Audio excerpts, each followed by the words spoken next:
কালকে বর্মশাই আর আমি দুজনে মিলে ঘুরতে ঘুরতে চলে গিয়েছিলাম নার্সারি। প্রতি মাসে অন্তত একবার করে নার্সারি যাওয়ার চেষ্টা করি।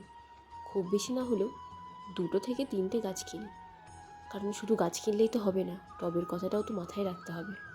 তো যাই হোক, এটা হলো মিনি রঙ্গন। এই ফুলের কালারটা আমার অনেক দিন ধরে পছন্দ ছিল। অরেঞ্জ কালারের একটা গাছ আমার কাছে আছে, কিন্তু এই কালারটা ছিল না, তাই এই কালারটা দেখে পছন্দ হলো, খুব নিয়ে চলে এলাম। দাম নিয়েছে 20 টাকা। আমার ছাদ বাগানে এ হলো 6ঠতম বাগান বিলাস। যতদূর সম্ভব আইডিটার নাম ফর্মোসা, সঠিক কিনা জানি না। এটার দাম নিয়েছে মোটামুটি 60 টাকা মতন। তবে যাই বলো, অন্যান্য জায়গার তুলনায় আমার মনে হয় আমাদের এখানে গাছের দাম অনেকটাই কম। তোমাদের কার কার কাছে এই আইডিটা আছে আমাকে অবশ্যই কমেন্ট করে জানাবে। গাছগুলোকে প্রতিস্থাপন করার ভিডিও অন্য একদিন পোস্ট করব। আজকের মতো টাটা, সবাই ভালো থাকবে।